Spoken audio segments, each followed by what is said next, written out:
आइए बच्चों, आपका स्वागत है क्लास 10th मैथ्स। देखिए, बोर्ड एग्जाम की प्रिपरेशन आप कर रहे होंगे, बढ़िया तैयारी आप कर रहे होंगे डियर स्टूडेंट।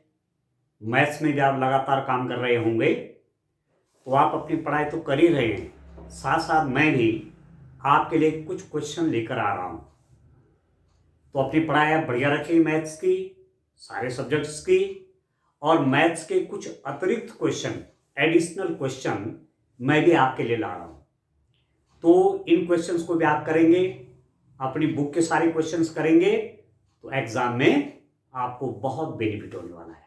ठीक है, तो चलिए क्वेश्चन नंबर 11 देखिए, इसको सॉल्व करते हैं। के किस मान के लिए निम्न रैखिक समीकरण युग्म का कोई हल नहीं है। के की वैल्यू निकालनी है। क्या कंडीशन दी हुई है कि जो लीनियर पेयर है, लीनियर पेयर रैखिक समीकरण युग्म, ये जो लीनियर पेयर है, एक समीकरण ये है, एक समीकरण ये है, ठीक है, इसका कोई हल ना हो। एक इक्वेशन है, एक इक्वेशन है, ठीक, एक समीकरण ये है, एक समीकरण ये है। के का वह कौन सा मान होगा, के की वह कौन सी वैल्यू होगी जिसके लिए कोई हल न हो, इस समीकरण युग्म का कोई हल न हो, ये जो लीनियर पेयर है इनका कोई सॉल्यूशन न हो। तो डियर स्टूडेंट, चलिए मैं थोड़ा सॉल्व कर लेता हूं पहले क्वेश्चन को। ठीक है, ये क्वेश्चन आपके पास एमसीक्यू में यदि आता है, मल्टीपल चॉइस क्वेश्चन में आता है, तो इसको आप पहले रफ में सॉल्व करिए और तब सीधे वो आंसर लिखेंगे। ठीक है, तो चलिए मैं तो यहीं पर कर लेता हूं। एक इक्वेशन आपकी क्या है, 3x plus y is equal to 1। ठीक है डियर स्टूडेंट, एक इक्वेशन आपकी है। दूसरी है 2k minus 1x plus k minus 1y is equal to 2k plus 1। ये दो इक्वेशन है। देखो, x की पावर 1, y की पावर 1, x की घात 1, y की घात 1, ठीक, x की घात 1, y की घात 1, ये तो कांस्टेंट है। तो लीनियर इक्वेशन हुई कि नहीं हुई, रैखिक समीकरण हुई कि नहीं हुई।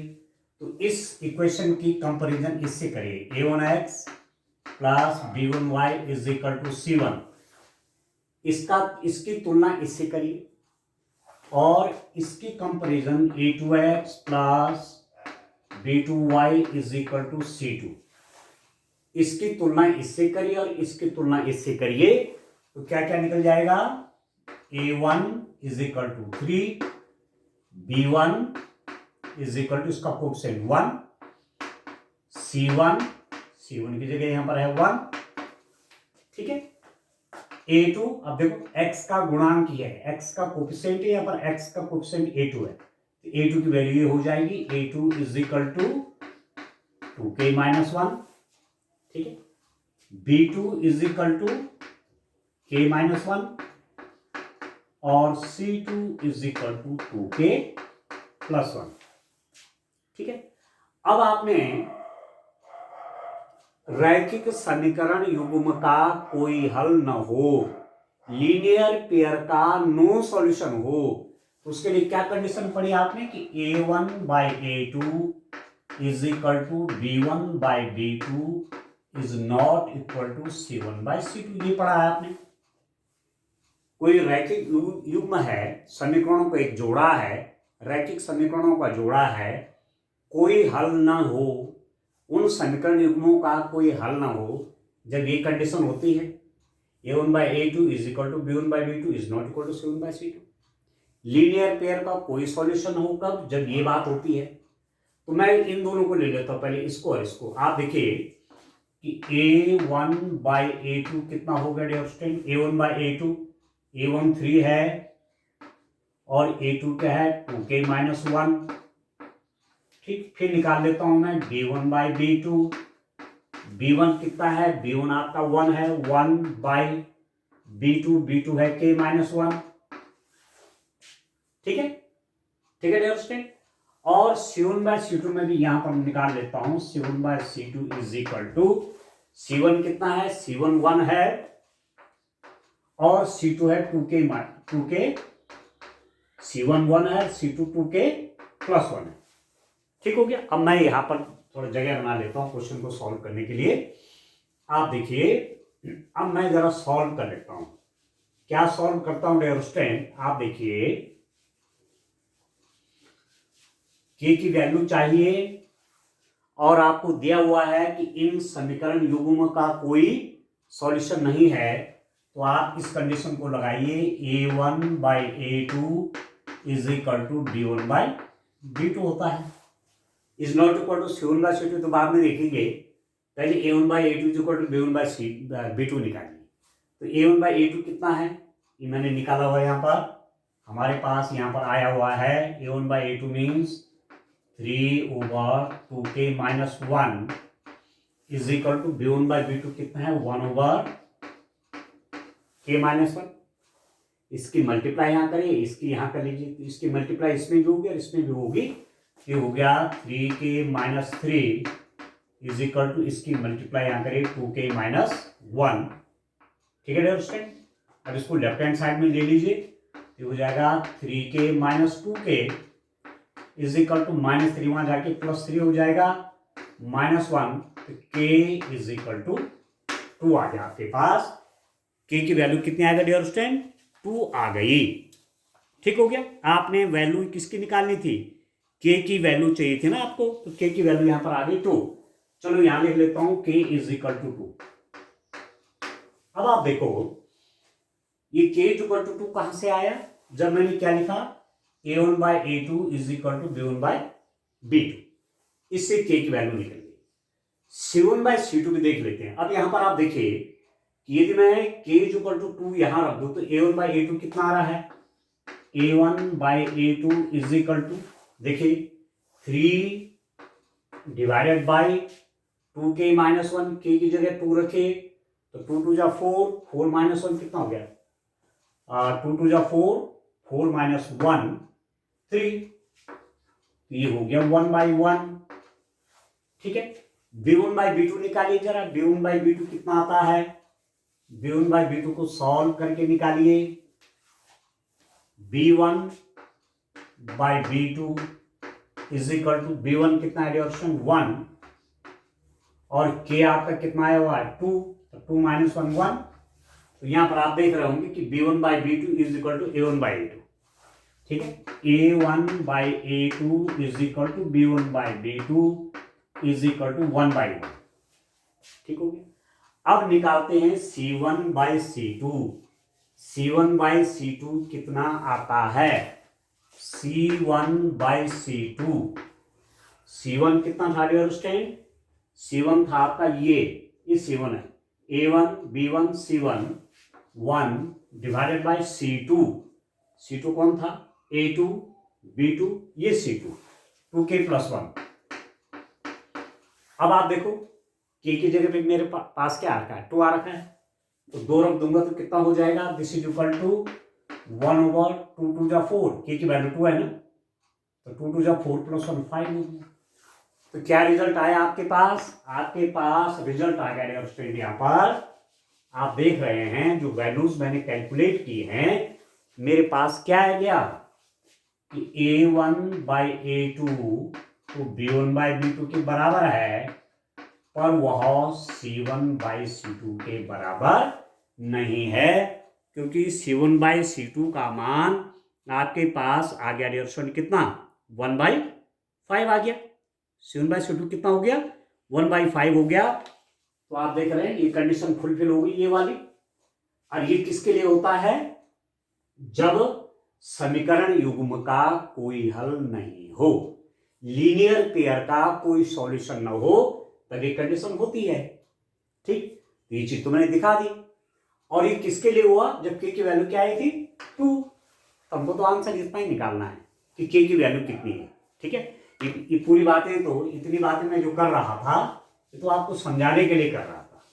ठीक है, बाकी आपने तो k की वैल्यू निकालनी थी कि k के किस वैल्यू के लिए, किस मान के लिए इन समीकरण युग्मों का कोई हल नहीं होगा, तो k = 2 के लिए कोई हल नहीं है। ये वाला ऑप्शन आपका सही है, तो आप लिख लीजिए विकल्प विकल्प बी, विकल्प बी में क्या है डियर स्टूडेंट, विकल्प B k is equal to 2 सही उत्तर है। ठीक है, option B k is equal to 2 is the correct answer. ठीक है, अब देखो एक क्वेश्चन ये है, पर इस क्वेश्चन को यहां सॉल्व करने की जगह नहीं तो यहां कर लेता हूं। ये क्वेश्चन तो आपका हमने सॉल्व कर दिया है। अब 12 क्वेश्चन के लिए जगह यहां बनाते हैं। अच्छा क्वेश्चन है डियर स्टूडेंट, ये भी देखिए, ठीक से समझिए, आप अपने हिसाब से अपनी तैयारी करिए। ठीक है, अपनी तैयारी आप करिए पूरे सिलेबस की, पर जो क्वेश्चन मैं आपको करा रहा हूं इनको भी आप जरूर करिए। एग्जाम में काफी लाभ होने वाला है आपको और आपका फंडामेंटल भी बढ़िया बन जाएगा। ठीक है, अब इस क्वेश्चन को आप देखिए, दो रेलगाड़ियां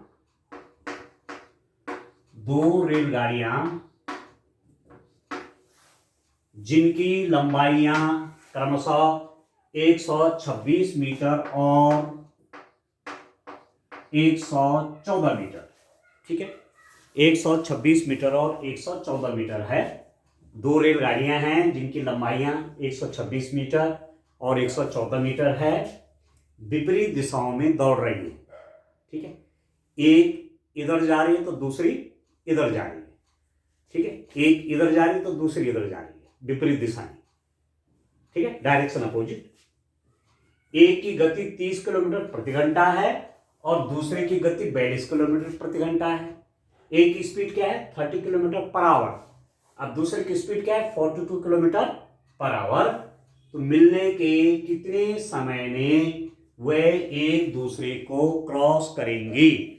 जब वो मिलेंगी, मिलने के कितने समय में वे एक दूसरे को क्रॉस करेंगे? तो आइए देखते हैं, क्वेश्चन आप समझ गए होंगे। दो रेलगाड़ियां हैं जिनकी लंबाइयां 126 मीटर और 114 मीटर है। एक रेलगाड़ी मैं मान लेता हूं, चलो एक रेलगाड़ी आपकी ये है, एक रेलगाड़ी ये है। ठीक है, इसकी लंबाई कितनी है 126 मीटर और दूसरी रेलगाड़ी आपकी ये है, इसकी लंबाई कितनी है, ये है डियर स्टूडेंट 114 मीटर। ठीक है, ये तो जा रही है इधर और ये आ रही है इधर, अपोजिट डायरेक्शन। स्पीड अलग अलग दे रखे हैं, एक की है 30 किलोमीटर पर आवर, ये इस तरफ जा रही है, और दूसरे के 42 किलोमीटर पर आवर, ये इधर आ रही है। अभी जब मिलेंगी, ठीक है, अब प्रश्न क्या करना है, मिलने के कितने समय में वे एक दूसरे को क्रॉस करेंगी? एक दूसरे को क्रॉस करेंगी का मतलब ये है, अब एक ही पटरी पे तो नहीं, आगे पीछे जो भी होगा, आगे पीछे ट्रेन नीचे होगी या ऊपर होगी। ठीक है डियर स्टूडेंट, तो जब वो मिलेंगी, मिलेंगी का मतलब, मिलेंगी का मतलब समझ रहे हैं आप? या एक ट्रैक यहां बना हुआ है, ठीक है, एक ट्रैक यहां बना हुआ है, एक ट्रैक यहां बना हुआ है, एक पटरियां यहां बिछी, एक यहां बिछी है।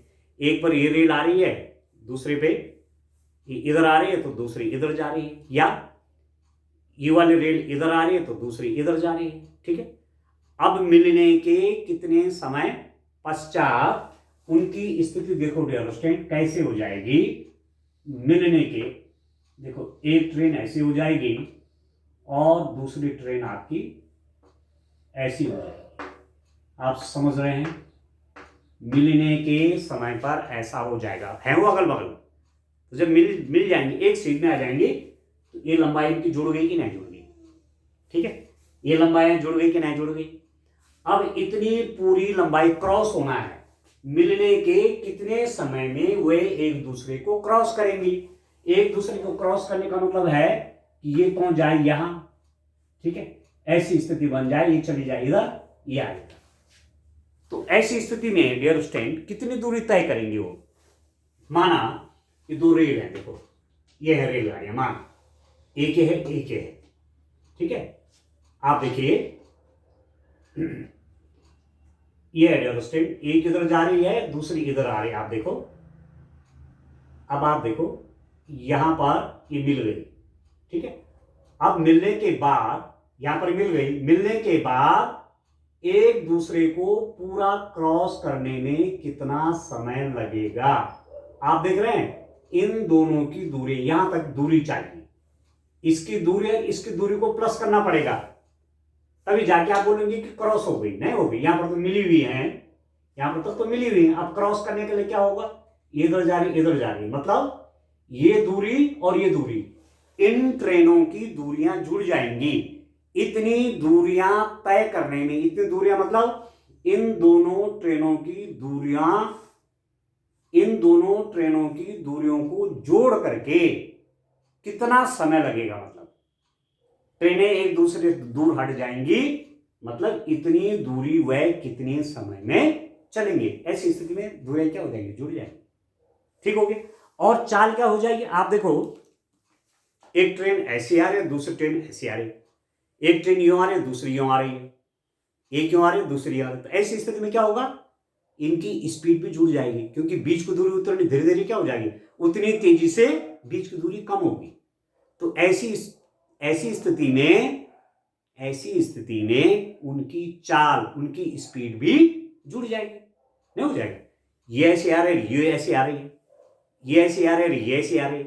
ये दूरी जो है इन दोनों की स्पीड का प्लस करके इस दूरी को उस स्पीड से कवर होगी।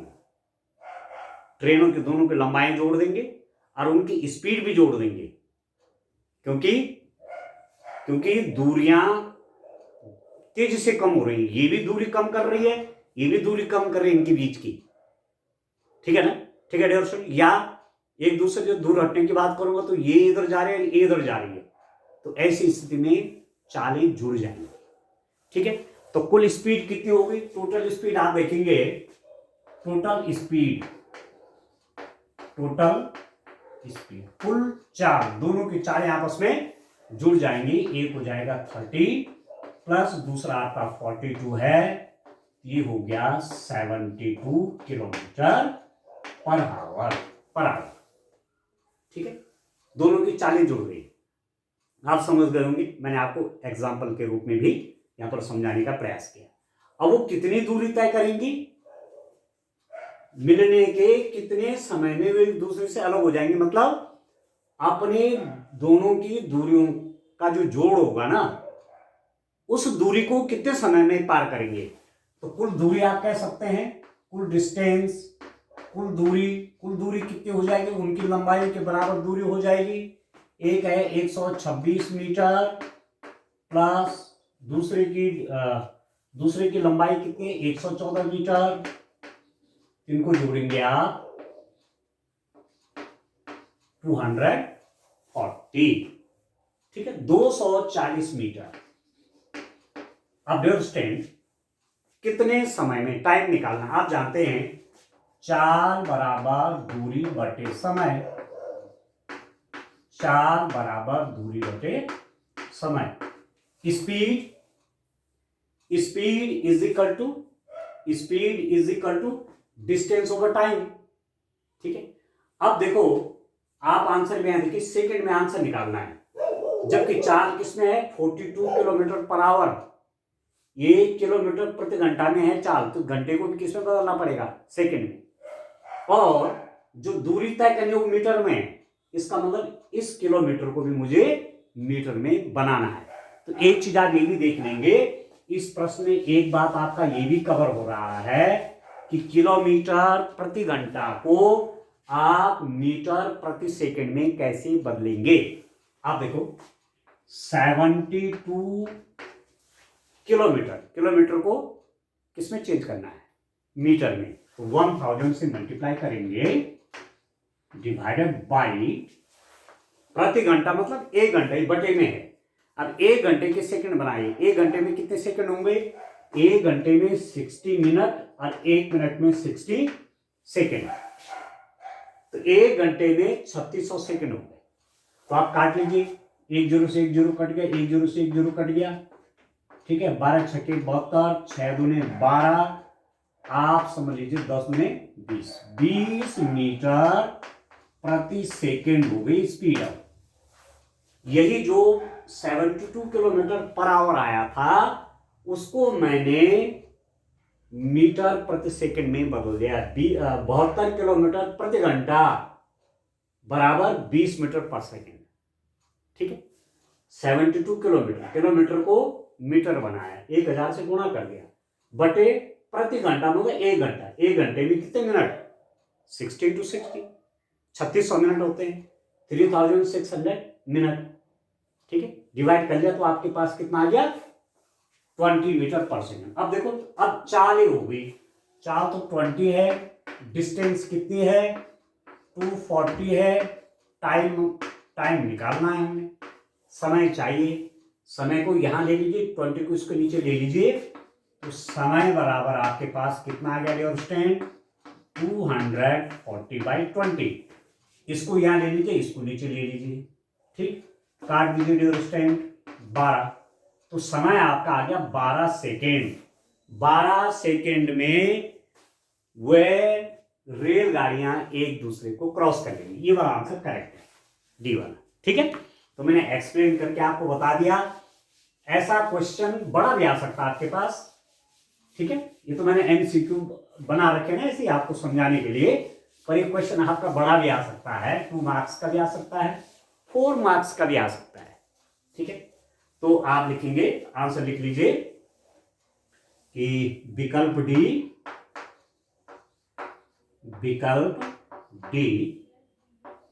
डी क्या है? 12 सेकेंड सही उत्तर है। ठीक है dear, option D 12 second is the correct answer. ठीक है, चलिए कुछ और भी क्वेश्चन देखते हैं। ठीक है डियर स्टूडेंट, क्वेश्चन नंबर 13 देखिए डियर स्टूडेंट, निम्नलिखित में से कौन सा द्विघात समीकरण का मानक रूप है? Which one of the following is a standard form of a quadratic equation? Quadratic equation का स्टैंडर्ड फॉर्म, मानक रूप कौन सा है? तो आप जानते हैं कि द्विघात समीकरण का मानक रूप क्या होता है? ax² plus bx plus c is equal to 0, और a की वैल्यू 0 नहीं होनी चाहिए। This is the standard form of a quadratic equation. ये आपसे पूछ रहा है, तो ये वाला आंसर करेक्ट हो जाएगा। ये भी क्वाड्रेटिक इक्वेशन है, ये भी द्विघात समीकरण है, परंतु ये मानक रूप नहीं है। ये तो a और b और c के कुछ मान रख दे तो एक विशिष्ट रूप आ गया ना, स्पेसिफिक फॉर्म आ गई। ये भी द्विघात समीकरण है क्योंकि x की घात 2 है इसमें भी। ये भी द्विघात समीकरण है, पर ये मानक रूप नहीं है। ये भी द्विघात समीकरण है, ये भी क्वाड्रेटिक इक्वेशन है, पर मानक रूप में नहीं है। मानक रूप में कब होगा? जब a b c arbitrary constant होंगे। a b c का एग्जैक्ट वैल्यू मालूम नहीं कितनी है, तो ये है डियर स्टूडेंट, इसको बोलेंगे द्विघात समीकरण का मानक रूप। याद कर लीजिए, 1 मार्क्स का क्वेश्चन कई बार पूछ लिया जाता है कि द्विघात समीकरण का मानक रूप कौन सा है? आप बोलेंगे ये वाला है। ये भी लिखना जरूरी है क्योंकि यदि a 0 हो गया तो द्विघात नहीं रहेगी। फिर द्विघात मीन्स x में x की पावर 2, मैक्सिमम पावर, अधिकतम, x की घात 2, तो द्विघात, द्वि मतलब 2। ठीक है, quadratic equation x to the power 2, तो यह है स्टैंडर्ड फॉर्म। ठीक है डियर स्टूडेंट, तो इसका आंसर लिख देते हैं। इसका आंसर आप इसको याद कर लीजिए, दिमाग में डाल लीजिए, तो ये वाला स्टैंडर्ड फॉर्म है क्वाड्रेटिक इक्वेशन का, तो ये वाला ऑप्शन सही है। आप लिख देंगे विकल्प ए क्या है? लिख दीजिए उसको, ax² plus bx plus c is equal to 0, a is not equal to 0 सही उत्तर है। ठीक है, बस हो गया। ax² plus bx plus c is equal to 0 where a is not equal to 0 is the correct answer. ठीक हो, अब इसको देखो, द्विघात समीकरण, ये भी द्विघात समीकरण है, क्वाड्रेटिक इक्वेशन है, पर स्टैंडर्ड फॉर्म में नहीं है, स्पेसिफिक फॉर्म है। द्विघात समीकरण, इसका विविक्तीकर, डिस्क्रिमिनेंट ज्ञात कीजिए। तो आप जानते हैं डियर स्टूडेंट कि विभक्तिकर डिस्क्रिमिनेंट की वैल्यू क्या होती है? जानते हैं विभक्तिकर किसको बोलते हैं? डिस्क्रिमिनेंट क्या होता है क्वाड्रेटिक इक्वेशन का? आप जानते हैं बी स्क्वायर माइनस 4ac, ये है विभक्तिकर डिस्क्रिमिनेंट। अब बी क्या है, ए क्या है? अब इस इक्वेशन को यदि मैं ऐसा लिख दूं, यहां पर देखिए, चलिए मैं यहां जगह बना लेता हूं, यहां पर सॉल्व करते हैं, आराम से समझेंगे आप। ठीक से मैथ्स समझ में आ गई, डियर स्टूडेंट, मैथ्स ठीक से समझ में आ गई तो क्वेश्चन बड़े आसान हो जाते हैं। तो इसलिए आप जो इसकी थ्योरी है ना, जो इसके प्रिंसिपल हैं, सिद्धांत, उनको ठीक से समझिए आप। देखिए, हमने आपसे कहा इक्वेशन क्या है, आप देखिए 3x² minus 2x minus 2 is equal to 0। ये क्वाड्रेटिक इक्वेशन है, द्विघात समीकरण है, और द्विघात समीकरण का मानक रूप आपने पढ़ा है ax² plus bx plus c is equal to 0। ये द्विघात समीकरण का मानक रूप है, ax² plus bx plus c is equal to 0। इससे इसकी तुलना करिए तो a कितना हो गया 3, a की जगह पे 3, b की जगह पे क्या है -2 bx माइनस 2x, b की जगह पे -2, और c इज इक्वल टू भी क्या है -2। ठीक है, इसकी तुलना इससे करिए, a की जगह पे 3, b की जगह पे -2 और c की जगह पे कांस्टेंट की जगह पे -2। ठीक है, अब मैं कह रहा हूं विभक्तिकर क्या हुआ, डिस्क्रिमिनेंट बोलते हैं, b² माइनस 4ac को बोलते हैं विभक्तिकर या डिस्क्रिमिनेंट। तो b² देखिए, b की वैल्यू कितनी है -2, तो -2 का स्क्वायर -4 इंटू a है 3, ठीक है, और c है -2, ठीक है, b a c सब वैल्यू रख ली। अब कितना हो जाएगा -2 का स्क्वायर और -2 इंटू -2, तो माइनस माइनस प्लस, ये तो 4 हो गया, माइनस और माइनस की मल्टीप्लाई प्लस, 4 3 जा 12, 12 2 जा 24, 24 हो गया, 4 जा 12 दूनी 24, तो ये कितना हो गया 28।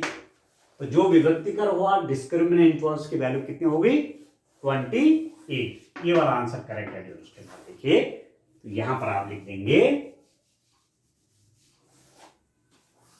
विकल्प बी क्या है, विकल्प बी 28 सही होता है। ये आगे ठीक है दोस्तों। अब ये वाला क्वेश्चन देखिए, निम्नलिखित द्विघात समीकरण में k का ऐसा मान ज्ञात कीजिए कि उसके दो मूल बराबर हों। अब द्विघात समीकरण के क्वेश्चन हो रहे हैं, ठीक है, इसकी भी मुझे अब आवश्यकता नहीं है, इसको मैं मिटा देता हूं।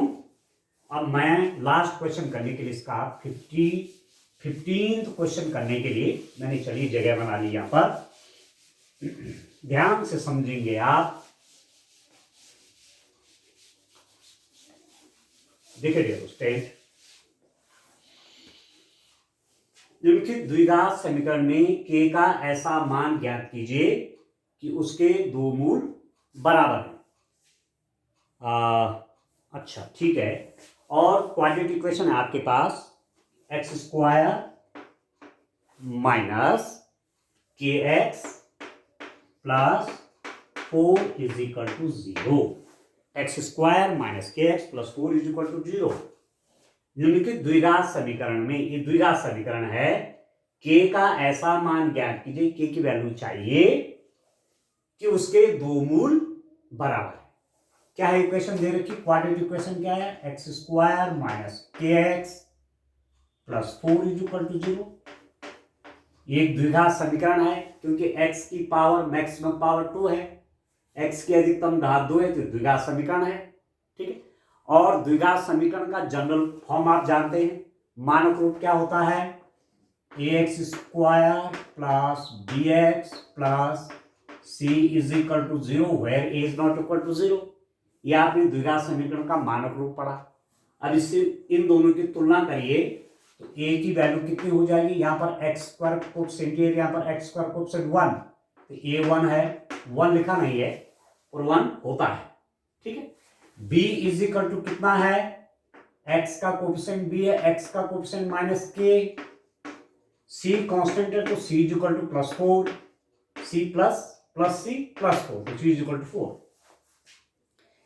आपको एक कंडीशन जाननी है कि द्विघात समीकरण के दोनों मूल बराबर कब होते हैं, when both the roots of a quadratic equation are equal, when, ठीक है। द्विघात समीकरण के दो मूल होंगे ना, x की दो वैल्यूज आएंगी इसमें, ठीक है, और वो बराबर हो जाएं, x की दो वैल्यू बराबर हो जाएं, तो उसके लिए क्या कंडीशन होनी चाहिए, द्विघात समीकरण के दो मूल बराबर हों, क्वाड्रेटिक इक्वेशन के टू रूट्स इक्वल हों, उसके लिए b² - 4ac की वैल्यू 0 होनी चाहिए। आपसे उन्होंने कह दिया है कि जो क्वाड्रेटिक इक्वेशन है, ये द्विघात समीकरण जो है इसके दो मूल बराबर हैं, मतलब इस क्वाड्रेटिक इक्वेशन के टू रूट्स इक्वल हैं, इसका मतलब b² - 4ac को 0 होना चाहिए। ये आपको दिया हुआ है, दो रूट बराबर है, दो मूल बराबर है द्विघात समीकरण के, इसका मतलब ये 0 होना चाहिए।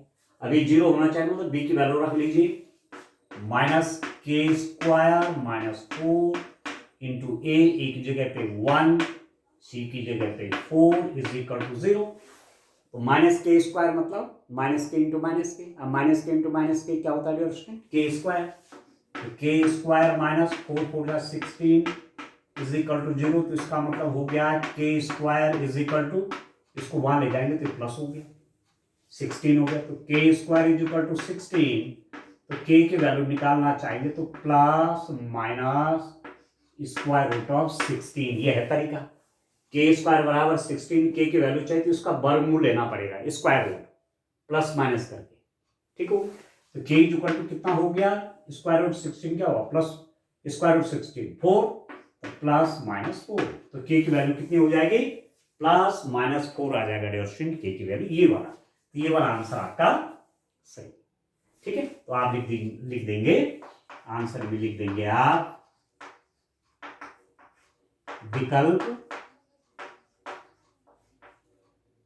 ए, विकल्प ए क्या है, k इज इक्वल टू +-4 सही उत्तर है,